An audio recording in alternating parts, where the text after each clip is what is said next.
On an ordinary Tuesday afternoon in downtown Chicago, fate placed two people from entirely different worlds on the same street corner. One wore a custom Italian suit worth thousands, the other in layers of worn clothing that hadn't been washed in weeks. They might have passed each other 100 times before, invisible to one another. The wealthy man too busy building his empire. The homeless man too focused on surviving another day. But today would be different. Before we dive in, drop a comment below. Where in the world are you watching from? Hit the subscribe button and turn on notification to see more emotional videos like this. The public restroom at Millennium Park was Marcus Washington's private sanctuary each dawn. With practiced efficiency, he washed himself using small packets of soap he'd collected. Cold water splashed against his face, a daily shock that reminded him he was still alive, still human. A disposable razor, carefully preserved for weeks. A toothbrush, bristles splayed but functional. Small dignities most would take for granted. By 7 a.m., no casual observer would guess this tall, dignified man in clean but weathered clothes had spent the night under a bridge. Never let the world see you broken, his grandmother had taught him. Stand tall, even when standing hurts. The Chicago Public Library opened at 9 a.m. sharp. Marcus was often first in line, his worn library card perhaps his most valuable possession. Between those walls of books, he wasn't homeless. He was simply a reader, a scholar, a man pursuing knowledge. The librarians knew him. Not his circumstances, just his reading habits, advanced mathematics, physics, philosophy. The new quantum mechanics text arrived, one would whisper, setting aside a volume specifically for him. In a small notebook with fraying edges, Marcus solved equations that would challenge university professors. Numbers had always made sense to him even when life did not. Complex formulas sprawled across the pages, remnants of the man he once was, whispers of the man he still remained beneath layers of circumstance. His spot near the financial district gave him the perfect vantage point to observe patterns, behaviors, the mathematical certainty of human habits. The woman in the red coat who always checked her watch 3 times before crossing the street. The businessman who touched his wedding ring whenever he ended a phone call. The barista who counted under her breath while making change. People were equations too, Marcus had concluded. Complex, sometimes irrational, but ultimately solvable. What none of them realized as they hurried past was that this man they tried so hard not to see possessed a brilliant mind that could calculate trajectories, angles, and momentum in split seconds. A mind that could look at a busy intersection and instantly compute the physics of disaster and prevention. A mind that had once taught young people how to understand the mathematical framework of the universe. Few stopped to wonder about his story. How does a man with a master's degree in applied mathematics end up on these streets? How does someone who once inspired generations of students become invisible to the very society he helped build? The answer lay in a perfect storm of circumstances: budget cuts, an apartment building fire, medical bills, and no safety net to catch him when he fell. As the morning sun climbed higher over the Chicago skyline, Marcus closed his notebook and observed the quickening pace of the financial district. Rich and poor, rushing and idle, seen and unseen, all sharing the same space but existing in completely different worlds. Little did he know, his greatest test was just hours away, when his ability to calculate force, mass, and motion would be put to a use no equation could have predicted. 44 floors above the city streets, Alexander Pierce surveyed his domain. The downtown skyline stretched below his penthouse office, a concrete kingdom he had conquered through calculated risks and relentless drive. At 48 years old, Pierce had built his technology empire from a single innovative algorithm. Now Pierce Industries dominated the market, its sleek logo adorning skyscrapers in 12 countries. Compromise is just failure wearing a necktie, he often told his executives. His reputation preceded him everywhere: brilliant, demanding, impossible to please. Rivals feared his strategic mind, employees both admired and dreaded his perfectionism. The Wall Street Journal had once called him a shark in human skin. Pierce had framed the article. His schedule ran with military precision, meetings timed to the minute, meals optimized for mental performance, sleep regulated to exactly 6 hours nightly. Every aspect of his existence operated with the same flawless efficiency as his company's prized technologies. Every aspect except one. "Daddy, why does that man sleep on the bench?" 7-year-old Grace Pierce pressed her small face against the Bentley's window, her breath fogging the glass as they drove past a figure huddled under newspapers. Alexander glanced at his watch. "Not now, sweetheart." "But why doesn't he have a home like us?" The question hung in the air, unanswered. Grace was the one variable Alexander could never quite control, the one person whose needs couldn't be scheduled, whose questions couldn't be deflected with corporate jargon or dismissive authority. She had her mother's eyes and her father's stubborn determination, a combination that simultaneously melted and frustrated him. 5 years ago, when his wife walked away from their marriage, citing his emotional absence and workaholic tendencies, she had left Grace primarily in his care. "Perhaps she'll teach you what truly matters," were her parting words. Alexander had responded by hiring the city's best nannies and restructuring his schedule to include quality time with his daughter, precisely 90 minutes each evening, carefully documented in his calendar. Yet Grace defied his attempts at systematic parenting. She asked impossible questions. She noticed things he preferred to overlook. She demanded authentic answers rather than practiced responses. "Why do some people not have enough money?" she would ask over breakfast. "Because they don't work hard enough," he'd reply automatically. "But Mrs. Baxter at school works 2 jobs and still can't fix her car." Alexander would check his watch. "Time for school, Grace." That morning had begun like any other. Alexander reviewed quarterly projections while Grace ate breakfast, chattering about her upcoming ballet recital. "You'll be there, right, Daddy? You promised." "Of course," he answered, eyes still fixed on his tablet. "I've scheduled it." His assistant had already arranged for flowers to be delivered backstage, elegant roses with a card he'd pre-signed last week. The board meeting would run until 3 p.m. Grace's ballet lesson ended at 3:30 p.m. His driver would collect her while Alexander finalized the acquisition deal that would expand Pierce Industries into European markets. Everything planned to the minute. Everything under control. But today, his carefully controlled world would shatter. Today, a man Alexander Pierce had driven past 100 times without noticing would become impossible to ignore. Today, the true cost of success would be calculated in a currency Alexander Pierce had never considered valuable. Marcus gathered his few possessions, carefully tucking his mathematics notebook into his worn backpack. The morning crowd had thinned, the financial district's rhythm shifting as afternoon approached. Time to move. The corner near West Madison offered better prospects during afternoon hours. Commuters, less rushed than morning versions of themselves, occasionally spared change. More importantly, the spot provided shelter from wind that had picked up, carrying the promise of rain. Marcus checked the sky. Gray clouds gathering. He calculated he had approximately 3 hours before the weather turned hostile. Alexander Pierce frowned at his watch as the board meeting dragged into its 3rd hour. "These projections don't align with our European strategy," he interrupted, voice slicing through the presenter's explanation. "Rework them. We reconvene tomorrow." Nervous glances circled the table. Everyone understood, tomorrow meant tonight. No one would be going home early. His phone vibrated. A message from his assistant.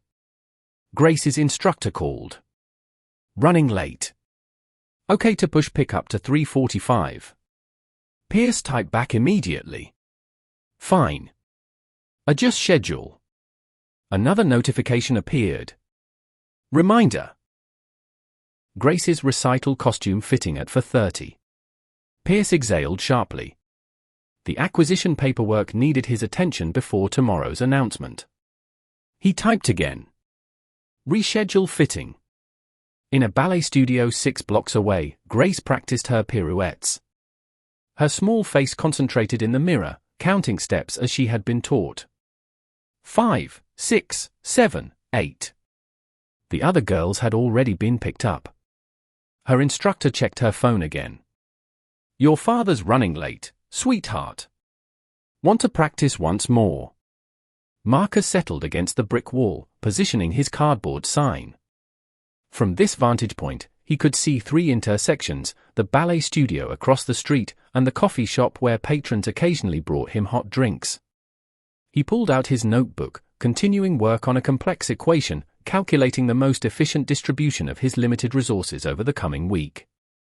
Above him, dark clouds continued gathering.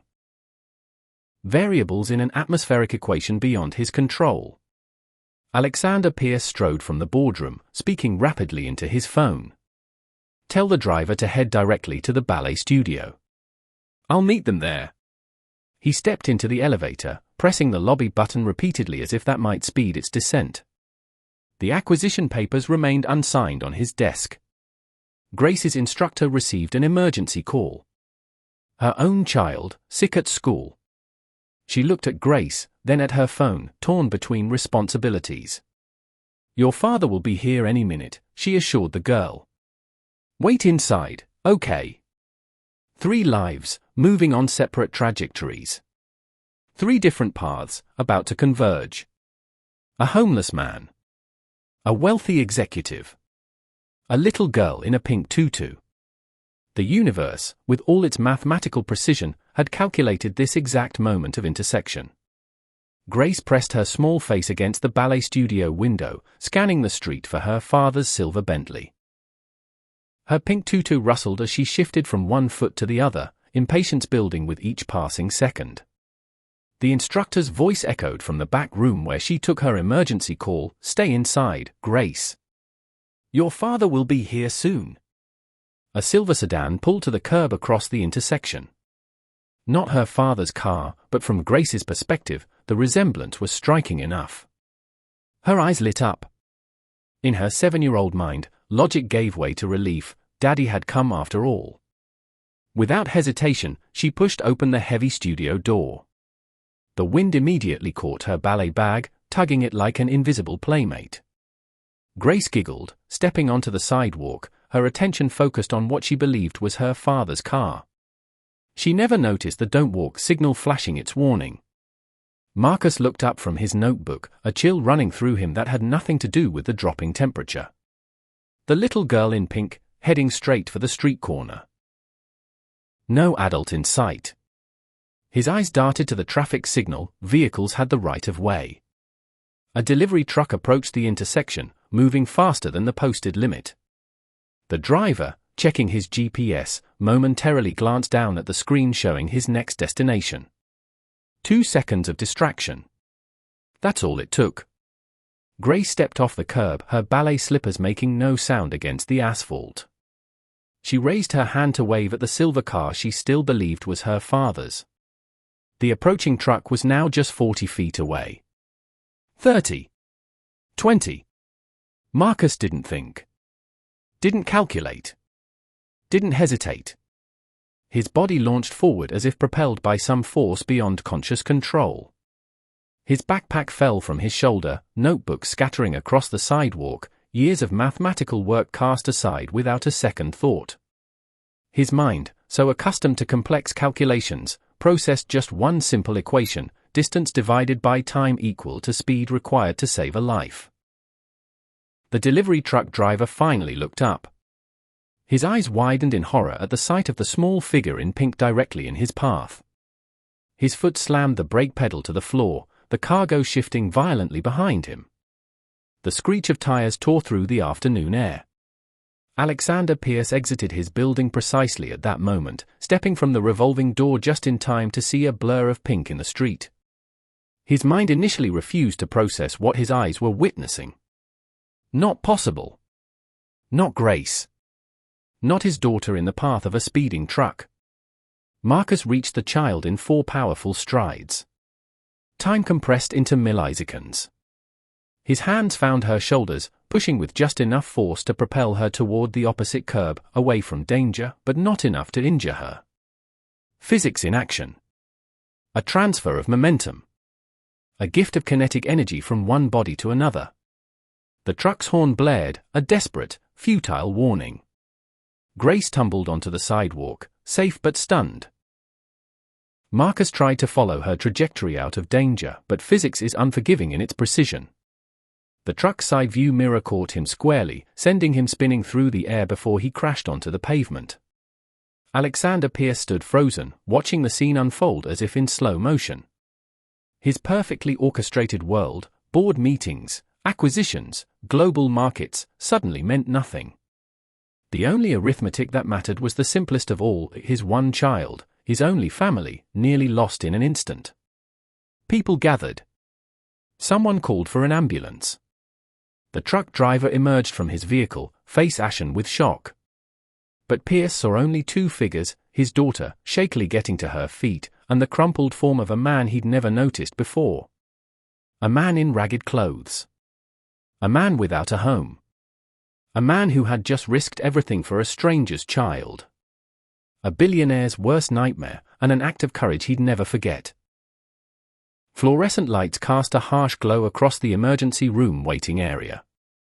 Alexander Pierce sat rigidly in a mold plastic chair, a man accustomed to custom Italian leather suddenly thrust into the world of public seating. Grace lay curled against him, physically unharmed but silent with shock.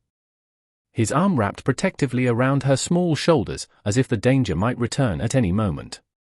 Behind swinging doors, doctors worked on the man who had saved his daughter's life. Fractured ribs.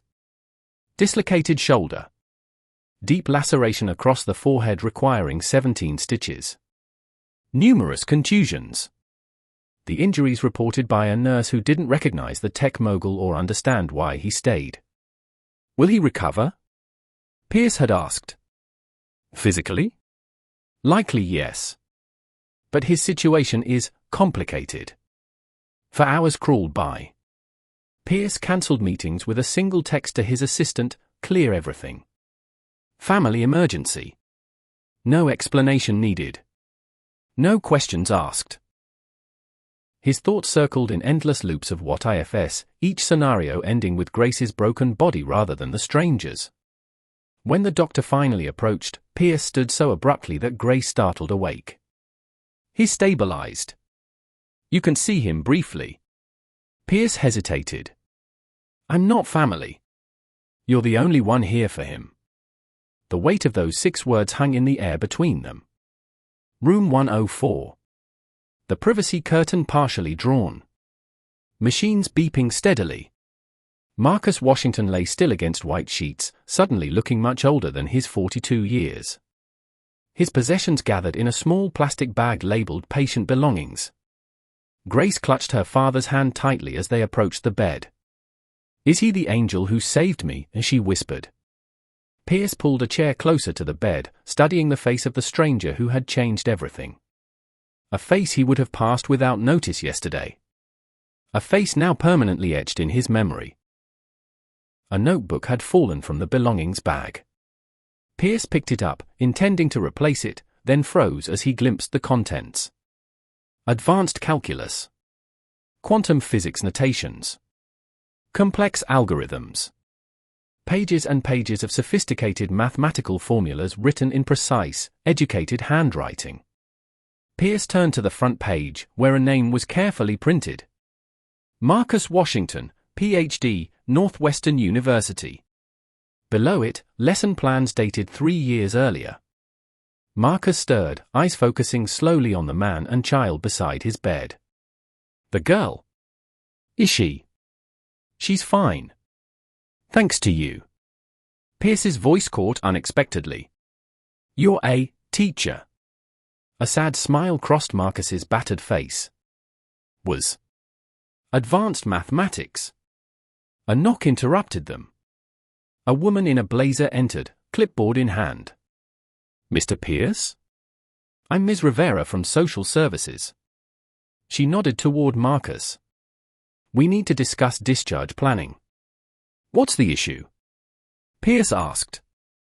Mr. Washington has no fixed address. No insurance. No emergency contacts. She lowered her voice. He has nowhere to go. Grace, who had been silently observing, suddenly spoke up. He can come to our house. We have lots of rooms. The simplicity of a child's solution. Pierce looked from his daughter to the man who had saved her, then back to the social worker's expectant face. In the space of that silence, a decision formed, one that couldn't be found in any business strategy book, couldn't be justified in any quarterly report. 3 days later, Marcus Washington stood on the sidewalk outside the hospital, discharge papers clutched in his hand. His ribs wrapped tightly, arm in a sling, face still bearing the angry red line of fresh stitches. The doctor's instructions echoed in his mind: rest, recovery, follow-up appointments. All impossible for a man with no address. A sleek black Bentley pulled to the curb. Marcus stepped back instinctively, preparing to move out of someone important's way. The rear door opened. Alexander Pierce emerged, dressed in a charcoal suit that cost more than most people earned in a month. "Mr. Washington. I was hoping to catch you." Marcus shifted uncomfortably. "How did you know I was being discharged today?"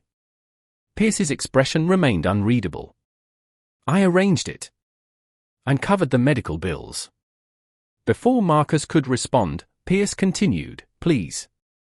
A moment of your time." He gestured toward the open car door.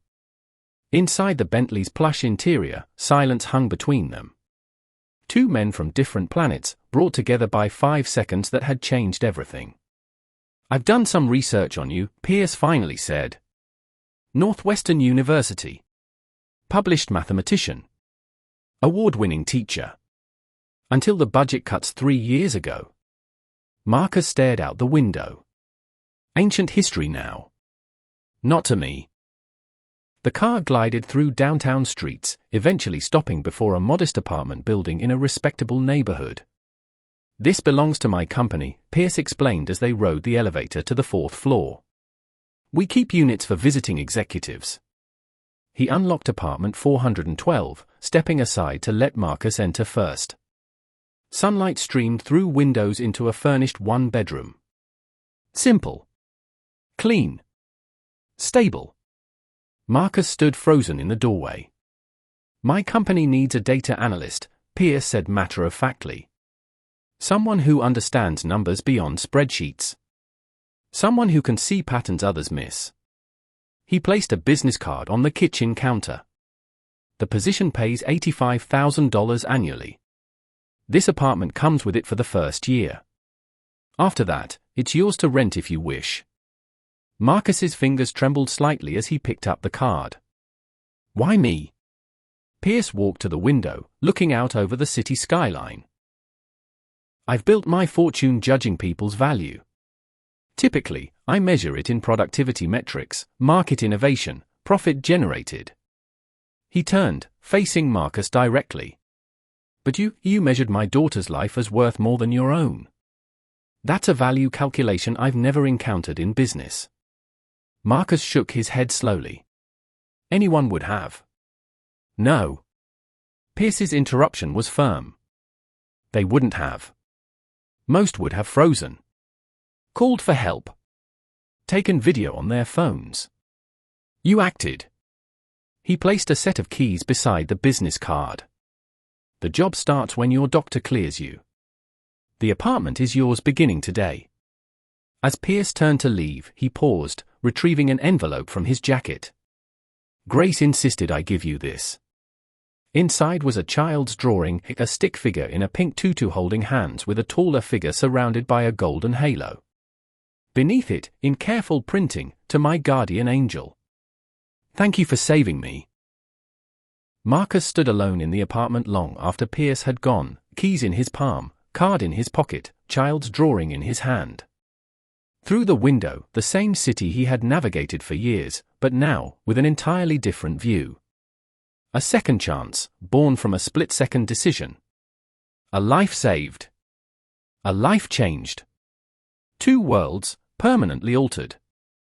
Stay to the end. What happens next will restore your faith in humanity. That first night, Marcus sat on the edge of the bed, a real bed with clean sheets and a firm mattress, afraid to fully believe this wasn't a dream. The silence startled him. No traffic noise. No drunk arguments. No sirens piercing the darkness. Just quiet. Safety. Walls between himself and the world. He moved through the apartment like a visitor in a museum, afraid to touch anything. Ran his fingers across the kitchen counter. Opened and closed the refrigerator door, marveling at the interior light. Stood in the shower until the hot water ran cold, washing away years of public restroom cleanups. When sleep finally came, it arrived without the vigilance his body had maintained for 1,095 consecutive nights. 1 week later, Pierce sat in his executive suite, reviewing acquisition papers for a tech startup in Austin. His signature would finalize the deal worth $175 million. His phone buzzed. The hospital. Marcus Washington's follow-up appointment results. Pierce placed the unsigned papers aside. "Cancel my afternoon," he told his assistant, already reaching for his coat. "Sir, the merger meeting." "Reschedule it."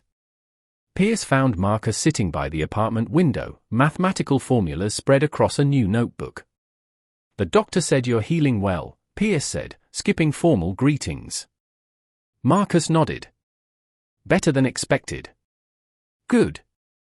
We need your brain functioning at full capacity."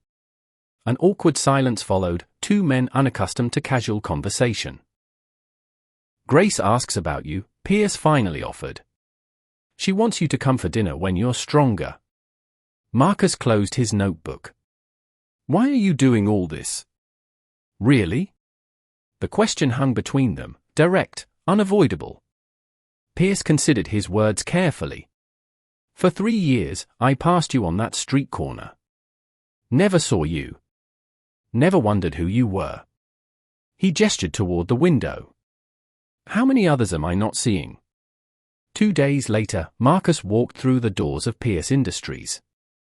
Employees glanced curiously at the new hire, unaware they were looking at the man who had saved their boss's daughter.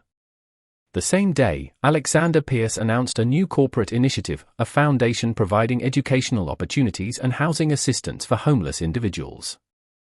His board members were baffled by this sudden philanthropic interest. Grace, sitting in her father's office drawing pictures of angels, was not surprised at all. At night, Marcus still sometimes woke disoriented, momentarily forgetting where he was. The comfortable bed, the solid roof, the promise of tomorrow, all still felt borrowed, temporary. But each morning, he looked at the child's drawing now framed on his wall, and remembered the split second that had changed everything. 2 men, one who lost everything, one who had it all, found what money couldn't buy. We walk past heroes every day without noticing them. The woman serving coffee might have once pulled someone from a burning building. The quiet man on the bus might have donated bone marrow to save a stranger. The person sleeping rough beneath the overpass might possess the courage to risk everything for a child they've never met. Our world teaches us to judge value by appearance, by status, by wealth.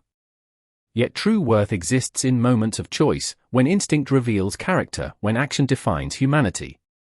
Second chances aren't just for those who receive them. Sometimes, the greater gift is for those who give them. A wealthy man learned to truly see people. A brilliant mind regained purpose. A little girl discovered that angels don't always have wings. Perhaps the most valuable things in life can't be bought: courage, compassion, connection. Perhaps the most important people aren't those with titles and towers. Perhaps true wealth lies in recognizing the extraordinary hiding within the ordinary. This true story reminds us that heroes don't wear capes. Sometimes they wear tattered coats. Sometimes they sleep on park benches. Sometimes they solve complex equations while the world passes by, unseeing. Until that one moment when everything changes.